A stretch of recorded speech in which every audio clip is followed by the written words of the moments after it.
Hello and welcome back to this episode of Uncover the Human. This week we are joined with our guest Stephen Jaye, who's here to talk a little bit about creating community. And before we jump right into that, I'd love to just plug our YouTube channel because anybody who's watching this right now has a great view of Stephen, who's got the acoustic magic of working inside of his car. And it's a great look. Check it out. If you're not on the YouTube channel, check it out. It's Uncover the Human. And if you are, you already know what I'm talking about. Thank you so much for joining, Stephen. Welcome to the podcast. Thank you very much. Thank you for having me. It's always great to converse with and meet with, network with people who kind of are thinking along the same vibes and wanting to see similar changes in our culture. Yeah, nice to have you. Definitely why we've got multiple introductions to you from a couple of different people who thought that you're very much aligned, and our conversations have very much proved that out. So nice. We would love to talk to you a little bit about you had kind of an idea where you want to move towards creating a lot more community in life, and that's one of the big emphases you've been talking about. So I'd love to hear about your thinking just about what community means to you and how you got there. Yeah, one of the things that's interesting when I think about community is the fact that now that we've all been through this pandemic, we've all kind of experienced the world both with and without community. With community, of course, you think about kind of school, high school, college, tend to naturally be they form their own communities. And we've all also encountered the isolation of the pandemic, although I'd have to say some of the isolation that people associate with the pandemic started years before it. When we first decided, we started wanting to do everything online as opposed to in person. And I honestly feel like there's a lot of really bad kind of outcomes coming from loneliness, isolation that all come from lack of community. I personally feel like a lot of our problems with violence, a lot of our problems with suicide, depression, dissatisfaction in life comes from that isolation, because as much as we all got excited about social media and also about like the internet and how many things we can do from the convenience of our own computer, we didn't really take into account how much that is like taking us out of our communities and how much loneliness and isolation it's actually bringing. Very true. Yeah, that's an incredibly important point. Isolation, I think it's been huge. Yeah, I think we were talking with Randall, who was one of the people that introduced us. And she was sharing the statistics on depression and suicide and how they're up 70% in younger people because of the isolation. Yeah, that chart that was shown in last year, the movie The Social Dilemma, the one with Tristan Harris and the whole Center for Humane Technology, the one that shows the suicide rate exploding pretty much at the time when high schoolers started using social media for most of their social contact, is a chart that I had actually started seeing a couple years prior to that. So back in like 2017, 2018. And to me, it felt obvious from all the way back in like 2008, 9, 10, when everyone started adopting social media. There was a book written by a professor named Maggie Jackson called Distracted that talked about how this was taking away our attention. And this book was written in 2009. So there were some people that were, when these trends first started to really manifest, were seeing it and seeing it as a problem all the way back then. I remember seeing it. I think it was either a TED Talk or it was some kind of Silicon Valley talk. They were talking about a CEO from Silicon Valley was talking about how the real talent that has been mastered is keeping people's attention. I mean, there's 10,000 ways to keep you on the app. I mean, we're even down to like TikTok at this point, where the second that video stops playing, the next one is cycled into your view. You don't even have to like touch the screen anymore. That was the overbearing thing that Instagram made us all do, like flick to the next picture. But now we have just the least amount of friction to staying on the screen at all times. Yeah, and that was part of Netflix's streaming design. Even before that, it would automatically play the next episode unless you pause, which I think it still does. Yeah, it still does, until like you don't do anything for a while, and then it'll ask you, are you still there? And I'm like, if I get that question from my friends, it's actually more effective than Netflix.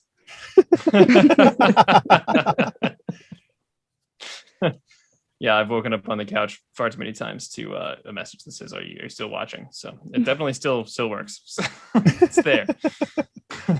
Well, I'm glad they controlled for that, at least. Yeah. If we could put that in meetings and in the workplace, Yeah. That would be way more effective. Actually, we were talking a little bit about Teslas before this, and one of the features, I know I have one friend who like got the self-driving feature, and they were saying that so you let a friend test it, and it makes you like touch the steering wheel or like push a button every like 20 minutes or something to make sure you're awake, because even though it's driving you, you need to be aware. And I kind of wonder if that would be funny for Zoom calls. Just after a while, like, you still there? And you just get disconnected otherwise. Anyway, I love the idea of community. So I think isolation is a huge factor in this. So community, what led you to thinking about that and working towards it? Well, so obviously there's the connection with all of that, but one of the problems I had was that it was the experience of feeling like not having a community. And one thing that a lot of people see me, and they'll see my life and they'll think that I have way more community, way more connection than most people, which is pretty true. I'm a very strongly extroverted individual, but that doesn't necessarily mean that I think it's like perfect or perfectly great. There's a lot of times when I have a certain thing on my mind and I want to talk out with people, or I want to learn something, and I just don't necessarily know for sure, like, okay, who is it that I talk to? Who is it? And especially during maybe like a period of time from say 4 to 7 years ago, when, I felt kind of a little bit more disconnected from a lot of society. And one of the things I would just lament, I would just observe this kind of like almost on a day-to-day basis. Like, you want to figure out how to do something, even let's say you want to figure out how to start a podcast, something that we've all done. Mm-hmm. The default assumption is to go and Google it. It's you and Google, as opposed to go and call someone or ask someone what's done. And I was constantly thinking, I've been thinking about community actually since a very young age. I read the book Bowling Alone by Robert Putnam back in, I think it was like 2000 when that came out. And I actually, even then, was noticing the difference. Like, my dad would tell stories about growing up where he said when he was in middle school, what he would do is he would hop on his bike with all his friends and they would ride to the baseball field, and they'd play baseball pretty much until either sundown or when their family's designated dinner time, which Mineola 1960, I'm guessing 6:30 was the standard dinner time. I'm not 100% sure. And my social groups at the time were more interested in playing like video games, Mario, Sega Genesis, and stuff like that.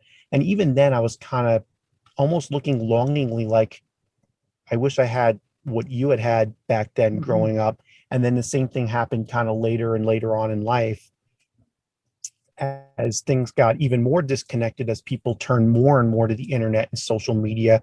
And every time I kept thinking to myself, and I'd watch certain movies even, there was this, and this is going to sound really weird, but there was this movie in like 2005 with Tim Allen about skipping Christmas, but that neighborhood was like such a tight-knit community. Like, every house on that block knew each other. And I would always just feel a little bit jealous, a little bit like, oh, I wish I had this like area where everyone knew each other, as opposed to, I think we all saw the Seinfeld episode where the big joke about this episode was that Jerry refused to let someone in the building because there was a stream of robberies that he didn't recognize this guy's face. And then it turned out he lived like next to Kramer, like kitty corner across the hall from him on the same wing of the same floor of this building. So we definitely gotten to this point where I started to look around. I don't think that the amount of time we spend alone is really healthy. And I personally lament, even though one thing that people tell me all the time is they say, oh, but Steve, you do such a good job. You do such a good job of keeping in touch with old friends, and you do such a good job making new friends. And I'd say for the 2010s and now the 2020s, yeah, I'm probably in the 95th percentile, but historically I'm pretty rubbish, to be honest. And it takes time. It takes effort. It's not just automatic, for sure. Yeah, it does. Like, that's the weird thing. And one of my favorite people, one of my heroes right now, is the speaker Simon Sinek, who did a kind of presentation about why so many millennials are dissatisfied. And he talks about it in terms of instant gratification versus kind of your long-term, your delayed gratification, because Instagram, which has the same beginning of the word, is the ultimate, or even TikTok, like you see it, you get the like right away. But the things that really bring life satisfaction, which are building healthy relationships with other human beings and building a satisfying career, are not in the realm of instant gratification. They're in the realm of you have to show up every day, right? And so it gets to the point where if you don't exercise those muscles, as people put it, you don't exercise that ability, you don't build up that ability in your head, in your, whatever, in your repertoire of what you do, you're not used to building long-term solutions to things. You're used to instant gratification, and therefore you're ill-equipped to form communities, relationships, satisfying careers, or even build something. Like building a podcast takes time and effort. It's not something you just kind of double click an app. Yeah, it's really interesting because as you were talking about your dad in the neighborhood and the difference there, I've experienced both. In the 80s, I remember it wasn't the baseball field, it was the swimming pool in the summers, but we used to get on our bike, go down to the pool, which was 2 or 3 towns away. So it was a good 3 miles, 4 miles away. Everybody was always there. So it wasn't a phone call or a meeting or anything arranged. It was just, that's what everybody did every single day. And then at 7:30, the pool would close, and that was the signal. It was like, yeah, get on your bike and bike back home. One thing I think is so interesting about that is the flexibility offered. That when you can just expect that there are people there, you can also expect there are times when people can't make it. And I think in today's culture, it takes a little bit more work to organize things, but then it can feel weird when people either can't show up or have to change plans or whatever, because it took so much more effort to get there. There wasn't just some standing like, yeah, I mean, some people will be at the bar, who knows who's going to be there, but you can be there if you want. And that's an interesting, I think it's an interesting part of, if you want to build like community, is having the availability without the forced nature, because then people start to log it as an obligation, and then it starts to be more easily avoided. Whereas if it's just always there, you can be there. And that's actually something I'd had on my mind quite a bit, because one of the other things that I feel strongly about right now is our need to update our work culture and our need to get away from the whole, you have to be at the same office every Monday through Friday, 9 to 5, because I just don't necessarily think that fits everyone's personality. We've been trying to make everybody be the same person for far too long on this. But a lot of people will tell me, well, the last time you had a really great community was when you had a job where everyone was there Monday through Friday, 9 to 5. And I'll say, yeah, that's true. This my first job out of graduate school, I was in Chicago working at a kind of reinsurance brokerage company, and we were all there every day, and as a result, we all became really tight-knit and really good friends. And I thought to myself, how do you create the community without the obligation, without that rigid scheduling of any kind? And the interesting thing is, recently I joined a networking group called the Elevated Results Group, ERG. I'm very new to this group, so I'm really not sure how it's going to manifest for me in the long run. But when I first hopped on to their calls, which was back in February, because I suddenly realized, oh, I could hop on these Zoom calls whenever I want, I saw a bunch of people who seemed to know each other's lives from years and years of kind of being in this group together. And I interviewed Tracy Card, who is the leader of this group, on my podcast. It's going to be episode number 13 when it comes on. And we talked about the fact that this group was able to become tight-knit even without this obligation that some networking groups, some business groups have these you must show up every single time. And this one doesn't. And they seem to do it by making the actual events very, I guess, fruitful, for the lack of a better way to put it, something that people really want to come to, as opposed to kind of this rigid scheduling behind it. I actually love that idea. That feels like so many cultural initiatives or corporate initiatives are well, this is now mandated, so this is going to happen. And you're well, okay, but you've now lost everybody who was on the fence about that, or maybe didn't want to feel like that was mandatory, or now they can't make it, and now that's something that's counting against them. If I like the idea that like, what if you just fostered a place people wanted to be, because then they'd show up. It's more like, it's not just if you build it, they will come. It's if you build it and they'd want to be there, they'll be there. Yes. If you build it and don't impose it, they'll come. If you build it and mandate it, they'll be there. I remember it was the same thing for going into the office. It was really not about forcing people, because the minute you force anything, and it could be anything, it could be, broccoli for your kids' dinner, to forcing people to go to the office 5 days a week or 3 days a week or whatever it is. But it's the same thing. It's like, if you make it so that it's an environment that they want to be, they will show up. If you mandate it, there's like, I think in human nature, some sort of like automatic rejection cell that it's like, no, warning. Somebody's making me do something. I don't even care what it is, but I just heard the word, you have to. And one of my challenges throughout my life has been overcoming the instinct to do the opposite of whatever is mandating. Someone wants me to be X. I'm going to find a way to be the exact opposite of what you want, as opposed to really just deciding for myself, which is what I'm trying to assert anyway when I hear people say, you have to be this. Yeah. That's a really good point. A sure way to get me to do the opposite is two things. One, force me to do it. Tell me you have to, and prohibit me from doing something, and then watch me show you how I will do that as much as I can. Yet, sorry, go ahead. I was going to say, yet it feels like to me, despite the fact that so many people are aware of this aspect of human psychology about we wanting to do the opposite of what we're forced to do, a lot of people that are seeking to get things done, for lack of a better way to put it, are still reverting to force, whether it be corporate mandates or even like via government, trying to like mandate, like you have to do this, as opposed to like trying to get someone to want to do it.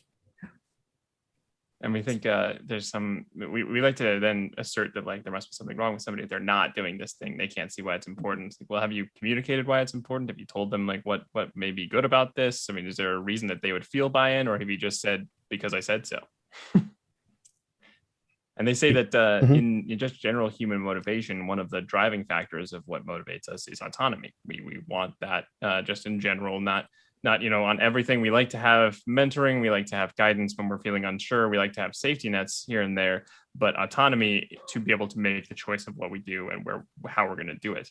And to your point, I think it becomes then, if you want to lead people, there has to be some kind of autonomy plus empathy. You have to understand that other people are going to want that autonomy, rather than just being like, yeah, I have the autonomy now, and that autonomy is letting me tell you what to do.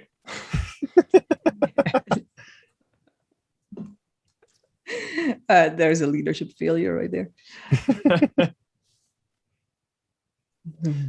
So what are you working on recently in terms of creating community? What's some of the next steps? What's kind of a maybe even a pipe dream along the way? So that's interesting. One of the things I'm doing right now is I'm trying to, as I mentioned with this elevated results group, there's actually a couple other groups that I'm on the fringes on, thinking about attending some events.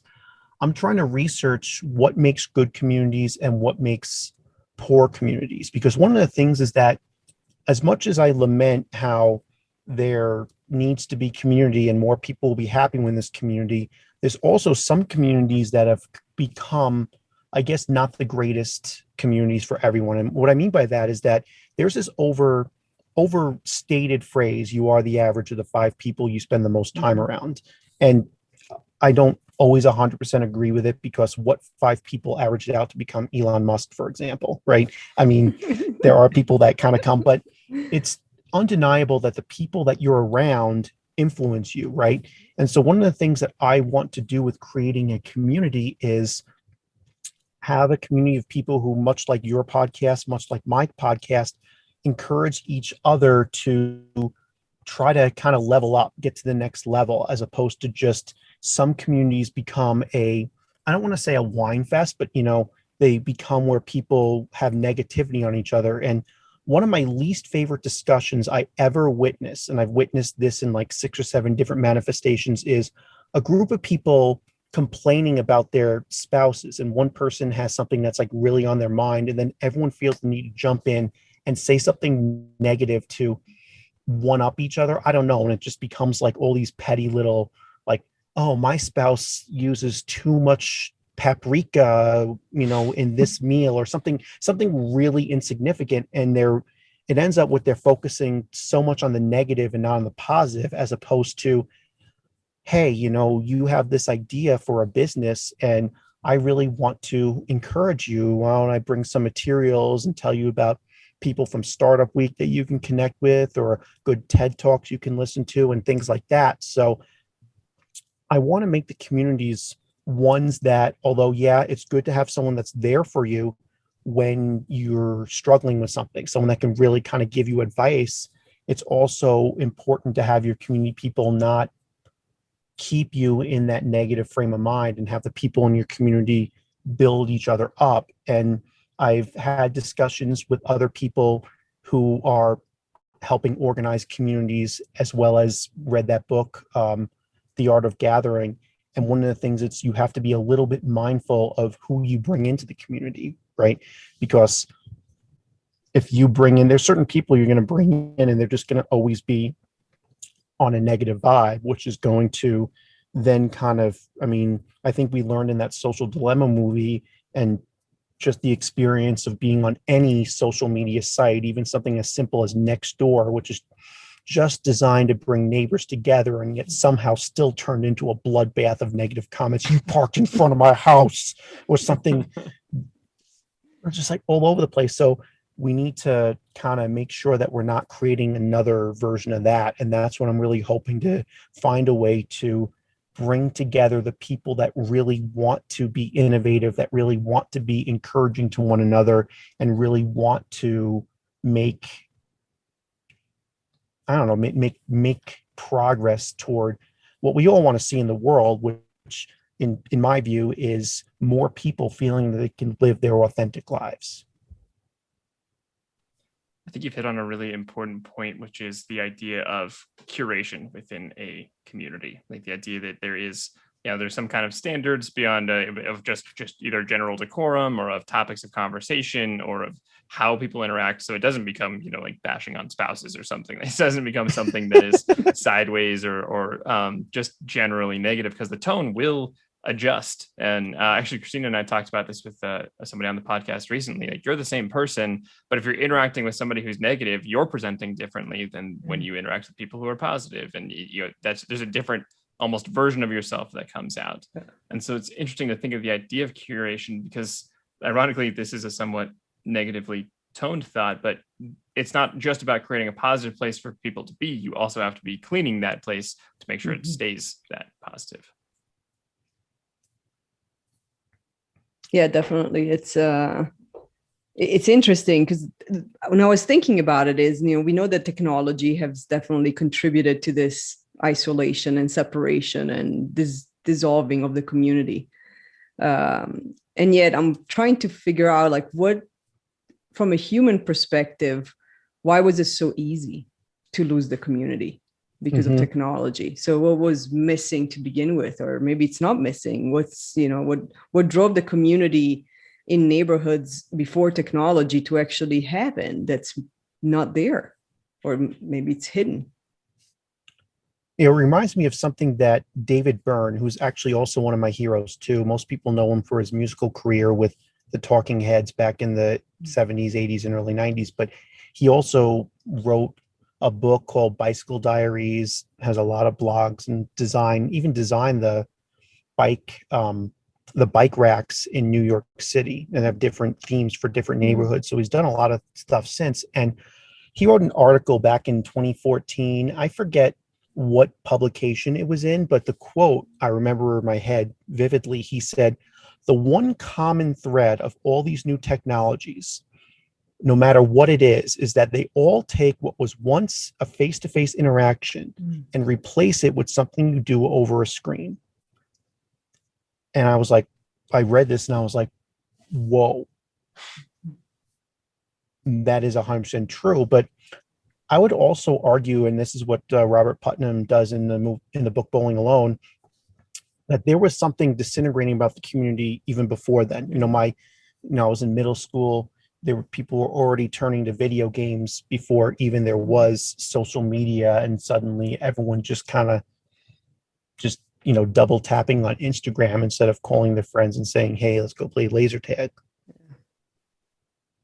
It is, I think, somewhat defaulted in human behavior to find belonging, and also conversely find people that don't belong. You come up with the idea of where you're comfortable, what you're comfortable with, and it's also then starts to become an exclusive definition where the other side of that feels less comfortable, feels more on the out. And I'm sure a lot of that goes back to survival tribalism, where you have your group of 150 hunter-gatherers, and there was danger if you run into other ones, and there's lack of familiarity. And so I'm sure there's some innate human nature that we're kind of running up against, that technology allowed us to just run with that gap. And it's interesting how a lot of people were talking about, we had the community of the 20th century, and if you read Bowling Alone, a lot of it's like the Kiwanis clubs and all those things that you can still see some dingy signs for, if you drive around in small town America, but no one talks about really anymore. And then there's the new community that people are trying to center online. And what's interesting is that there always seems to be the idea of an in-group and an out-group, right? Mm-hmm. So the purest old school form of that is like kind of racism, right? I mean, the out-group is racism, or as you probably know from living in Italy, Christina, like my parents told me that like 2 generations before them, it was very much what part of Italy. And if you were like Tuscan, you wouldn't interact with a Sicilian or something like that, right? It's still that way. Oh, it's wow. Okay. It's a little more open, but that's the first question. Nobody asks you what you do. Everybody asks you, where are you from? So that then they can figure out, okay, what interaction do I actually want to have here? Yeah. Well, it's interesting because growing up, my dad's side of the family is from the South, and my mom's side of the family is from the North. And I would actually hear about the stereotypes, which reminds me of what actually is still going on in the European Union today, with the North-South divide between like we're the efficient, austere, and they're lazy. And from the other side, it's like, well, we know how to live life, and they're constantly just trying to like bug on our buzzkill or whatever. Yeah, they focus on money, we focus on life. Yeah, very much that way. It's interesting because it is more open, and there is definitely a change into wanting to explore. I grew up with a lot of people, and I'm ashamed to say I've never been south of Rome. But I grew up with a lot of people that have made it a point to actually do that and love vacationing south in the south of Italy. But it's definitely still there. I mean, for us, it's down to the town. Oh wow! Yeah. We have where I grew up. There's a river, one of the main rivers in Italy, and it divides 2 communes, I guess, 2 provinces. So it's a little bigger than that, and there's a bridge, and I mean, you can see the other side. It's not a long bridge, it's a normal bridge. You can see the other side, and there's huge rivalry still between, are you on this side of the river or are you on the other side of the river? There's a huge difference in mentality. The other side of the river from where I grew up is much more open, friendly, community oriented. The side of the river where I was when I grew up, it's a little more closed. And they're famous for it. They're famous for being stingy and closed and judgmental. But it's interesting because even though there's a lot of cross-pollination and a lot more traveling and openness, some of those things are still there. And some people will use it as an advantage of like, oh, yes, we definitely want to go to the Bergamo side because the food is better and prices are cheaper and the people are nicer than staying on our side. And then there's the opposite of that. There is like, oh, no, I won't go to that restaurant because it's on that side. Wow, interesting. And I gotta say, I always love hearing about how things work in other places and other times, which is one of the reasons I love travel. And one of the other things I do is writing a travel blog. I think traveling just gives you this great perspective that the way Denver in 2021 or the way the USA in the 2020s does things is not the only way they are done. It's not the only way they can be done. And that's I think, very important for us to realize, to kind of widen our perspective. Because one of the best things we can do for kind of the future of our culture is just widen the perspective, which is what I'm asking corporate America to do, for example, with respect to like the Monday to Friday 8 to 5 mentality. And it's what I'm asking a lot of people to do with the respect of, okay, rather than take, the easiest thing you can do is turn on the TV, and now the easiest thing you can do is just scroll through your phone. But it is far more rewarding to message a few people. And speaking of messaging a few people, I apologize if some of the text message noises came onto my screen. Some of the things, and actually like set up gatherings with people that are going to bring you much more value than just, responding to another tweet that someone else is outraged about whatever they decide to be outraged by this week. Yeah, it definitely takes effort to actually organize that, and then the patience to keep waiting for somebody else to show up and do it. And that's one of the things that I've struggled with. And I know we've talked about it in our previous conversations, is the fact that I, because I came from that community feeling of like, well, you have a community and there's certain things that you start establishing, which is you don't have to wonder what to do every Saturday night. It's the same group of friends. You just kind of say, where are we going? Not who am I going with? And now I have to restart every single week to figure out the community and what people like to do. It's like the community exists. Is it your place, my place, the restaurant, the other restaurant, that walk? But there's an established, we're doing something, and it's the same group. And sometimes people can make it, sometimes they can't. And it doesn't matter because there's an established, somebody's going to show up. And it's interesting because I did have something similar to that vibe. First in college, then I went to graduate school, and then and this first job out of graduate school. In all those three situations, I had generally like a core group of people, the friend you meet, and it would similar be like, okay, what's going on this weekend? Yeah. And this was the Midwest, so a lot, maybe too much of it was what bar or what drinking festival are we going to, which but it was still really great in that, it took that level of cognitive. I think about, say, Steve Jobs and Mark Zuckerberg wearing the same clothing every day because they just don't want to use their cognitive load, whatever they want to load themselves with that decision. And the same thing right now. One of the things I'm feeling really right now is every week it's the cognitive load of, okay, who do I want to reach out to go to this, right? Who are the people that I want to share this event with, that event with? And it gets even harder when you get some of these like people that like, I don't want to go if this person's going, or I don't want to. Luckily, I feel like I've reached the age where there's a lot less of that. So that's a good thing. That is a good thing. Yeah, it takes a lot of effort, and there's a lot of rejection that now you're facing every single time. You do have to reestablish, replan, reach out. And so after a while, I can see how it's just easier to be like, you know what, I'll just stay home, because I'm not going to be the one that has to send all the messages again and figure out who's going and who's not going, and then feel bad because I'm the only one that apparently doesn't have any plans because everybody else already does. Mm-hmm. Yeah, it can be really tough. And one of the other things is we were talking about, the in-group and the out-group.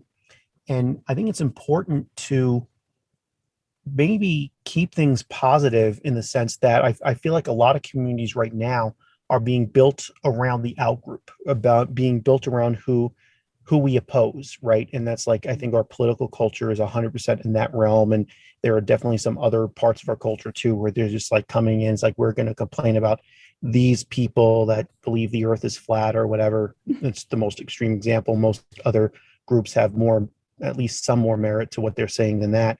But how do you keep it positive? Like right now, when I talk about the community I want to build, the community I want to build is one where we are all doing interesting things and we're all encouraging each other to do interesting things. So the only negativity I want to build into it is just kind of avoiding the negativity of saying statements to people such as, oh, well, that's not, who are you to say you're going to build a restaurant chain, or who are you to do this? The market's saturated. Those types of statements that just don't end up being very discouraging. It's a really good goal. And I like on the note of like in group and out group, there's another portion to pay attention to. I was thinking about that when you're talking about like going across the river in Italy, you have two different communities or north, south, and in different, either in Europe or even in the United States. It's kind of this divide. Once you get across there, you'll of course, as you would, if you reach out to anybody anywhere, you'll find plenty of humans who are just great to sit down with, fun to talk with.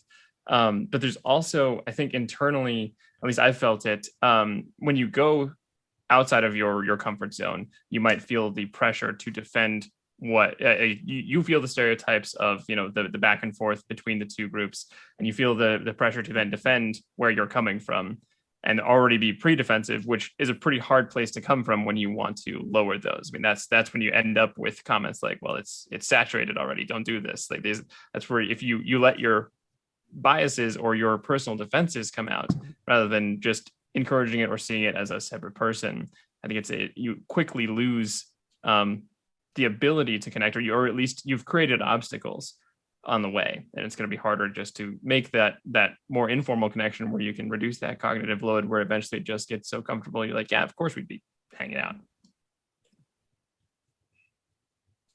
Yeah, it's interesting. And one of the things I often tell people is that this idea of, say, the fear of the other, right? And, is probably like an evolutionary reason for it, as you'd mentioned before, what tribe is going to come in and kill you and who can you trust? But one of the things we're really trying to do with a lot of things in our culture is overcome this fear of the other and embrace, like, how do we, with open heart, open mind, whatever, listen to other perspectives and other ways of doing things. Yeah, that's a very good point.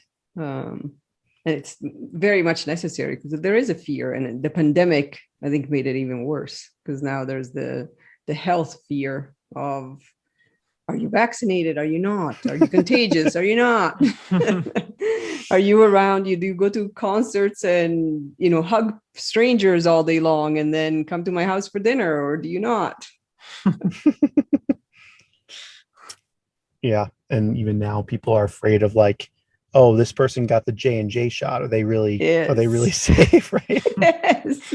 Got 2 years of vaccines and vaccination status. Yes. Oh, and it's just the first shot or the second too. And how many months have you had it? There's definitely an added level of fear of the other that we did not need. No, we didn't. But hopefully, I don't know, like I'm trying to be hopeful that after at least the pandemic gave us a better, clearer sense of why we needed face-to-face, in-person human connection, as opposed to just always defaulting to doing everything online. So we've talked about this a couple of times, and clearly the face-to-face human connection and community is important. And clearly it's not effective when it's imposed in the workplace of, like, you must come to the office. So what's the solution? How do we make that happen? I mean, I wish I knew the solution. Right now, I'm kind of coalescing around that, it needs to have like, unfortunately, like, I really wish this community of the future could be everyone, but when it's everyone, like, there has to be some kind of commonality amongst the group, right? I think almost every social circle that's developed, community circle, even if it's like your family, for example, the commonality is your family bond, or your village. In some of these smaller villages, old time, I think small town America might even still have it. Like, your town is a town of 20,000 people. Therefore, it's enough to say our commonality is that we're from this place, right? So if we're looking kind of to expand globally, there still has to be some sort of commonality, some sort of differentiation amongst the community, but also the encouragement that for people to kind of, I don't know, form and partake in the community, continue to invest in the community, continue to, like, participate, is got to be there. There has to be some sort of, like, a purpose to it, right? It has to be like a reason we're still participating in this group, and we're, even if it is just we're all supportive of one another. Yeah, like that. I think it's helpful to have a theme because it also gives people a reason to show up. If you're feeling particularly disconnected, then maybe going to the supportive group is the place to be. If you're feeling like, I want to start at a new idea, maybe going to the the ideas group where people just love brainstorming things is the place to be. I mean, the themes is important, helps ground it, helps give people a reason to go. It definitely does. So in terms of community and stuff you're working on now, do you have communities you're developing or things you're part of that you particularly like? You mentioned the ERG group. Are there other ones that you either would recommend or things that you really like about the ones you're in? So yeah, so there's a couple others. First of all, the podcast that I'm starting that I just kind of got to syndication with is designed to kind of be a community, and there are some community vibes, and obviously we've had several of the same guests on both of our podcasts, so there is some amount of community there. The TEDx Mile High organization has fostered a pretty decent community around the ideas, like what TED, when I think of TED Talks, really embodies, which is people who are kind of really high on the openness scale in the personality wise. Like, I want to think about the future. I want to think about the ideas, think about how can the world be different. Also, there's a couple of networking events that I'm not sure if they're coming back because, things kind of went away during the pandemic and came back, but there was like the Colorado Art and Technology series that was around a couple of years ago, and I went to a couple of their events there.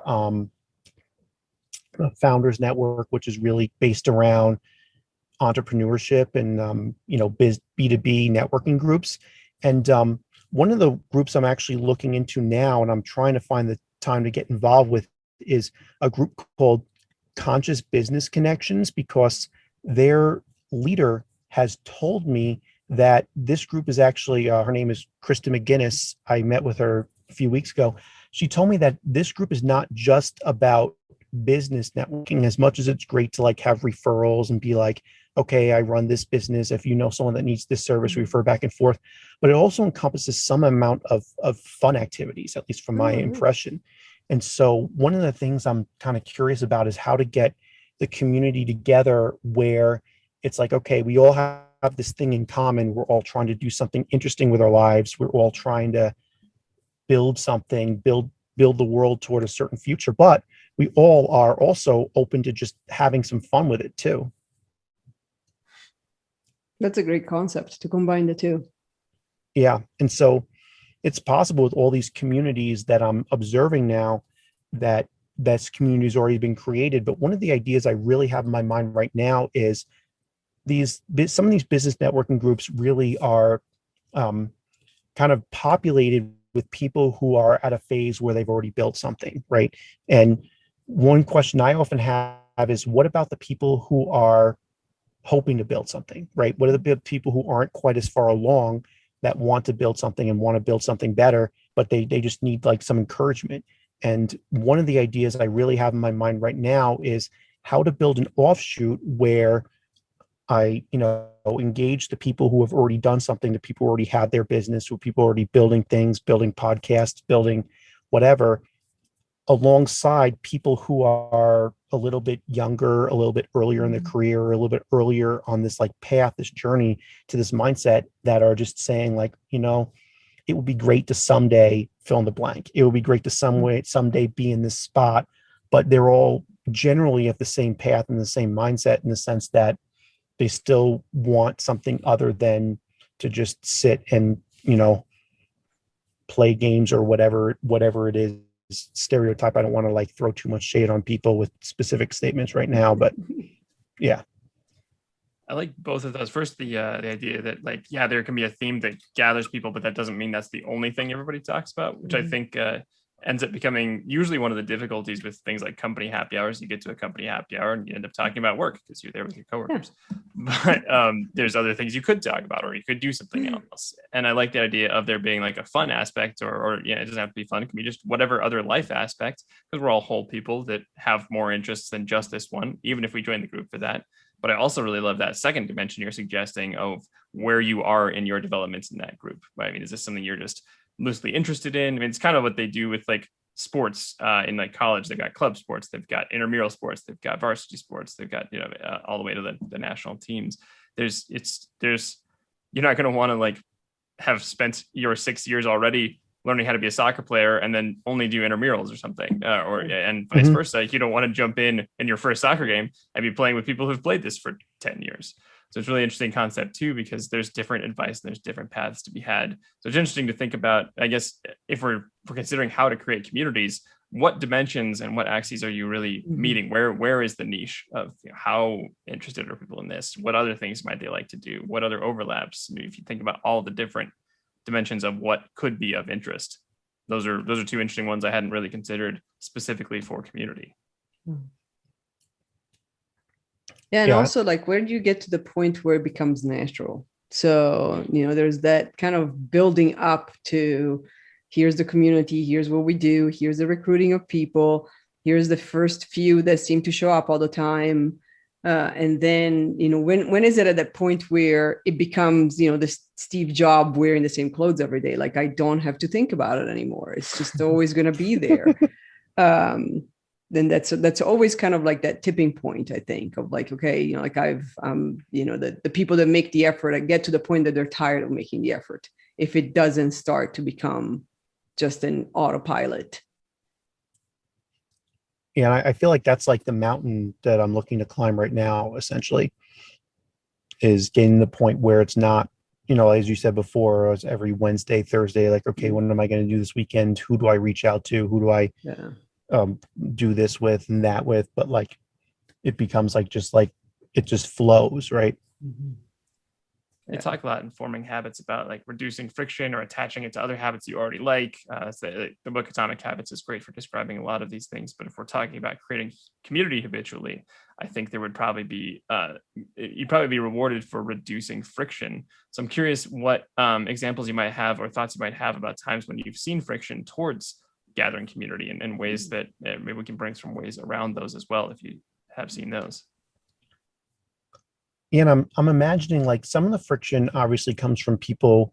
And one of the things is actually some of the friction, I believe, comes from our work culture that we have, at least like the old school work culture, the default assumption that if something pops up at work, it instantly becomes your top priority over other things. Like, oh, we have a deadline, so you have to stay at work late today. And if you had plans, then those plans are broken. And I think up until very recently in the US, that's been the default assumption of what people are going to do, right? So that's one area of friction that I'd love to see tackled.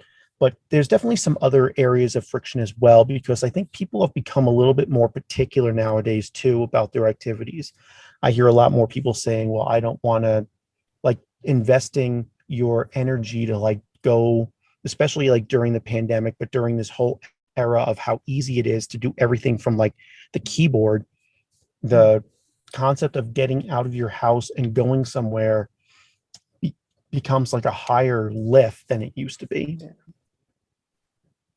It definitely does. Like the pandemic, in I guess one of the positive of it was that, oh no, I don't have to go through the motions of figuring out an excuse to reject going out. I can just use the pandemic as much as I want to.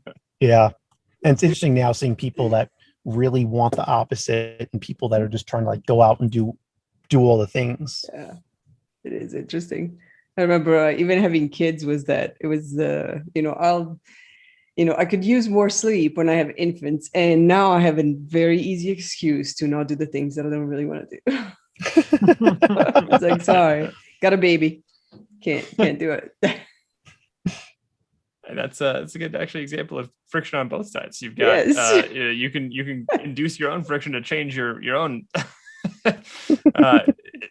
I don't know, reluctance or acceptance to going out. Yeah, and the problem with that is that then you get used to it, just like 18 months in a pandemic. You get so used to saying no that then it becomes hard to realize like, oh, wait, now I miss the community. Now I'm isolated and I have to make all the effort to climb that mountain to create something that no longer exists. That's an interesting point, because I've had times where like I've dropped out of a habit and then wanted to get back into it. And there's the moment, I think, for one, because usually you can remember what it was like to get into the habit the first time, and getting into a habit the first time is always like much harder. So I think we don't give it's harder to say like, well, it won't be as hard this time to get back into the habit. It's harder to say, it's harder to realize that because our only experience was going in the first time, and that was incredibly rough. But now we still have the habits, or we still have some of the training and muscles there. We just haven't used them in a long time. It comes back generally, in my experience, and I don't know if this is accurate, for everybody all the time, but it comes back easier than we expect when we jump back in. The community's been a great conversation. Let's talk about what authenticity means to you. So, like, to me, authenticity is a lot about alignment, and the alignment between who you are and what shows, or how you act, how you make decisions, how you present yourself, right? And I feel like in this world, there's a lot of pressure to present yourself in a way that makes people comfortable or less uncomfortable, if that makes sense. So people are afraid of the other, afraid of people who do things differently. And authenticity means that you're not allowing that fear to make you pretend you have an opinion different than the opinion you have, or pretend that you make decisions, pretend that you like something. And it's probably the antithesis of the pressure you get in middle school, where it's like, oh, you don't like this band, you like that band, or you like that rapper, or we don't like that rapper. And all of a sudden you're cast aside. It's the ability to say like, yeah, like I'm going to do this. I love that. Authenticity as the antithesis of middle school. Yes. Great explanation. Well, thank you so much, Stephen. This was a great conversation, and we love community. Anything. Thank you. Thank you. All right. Take care, Stephen. Bye.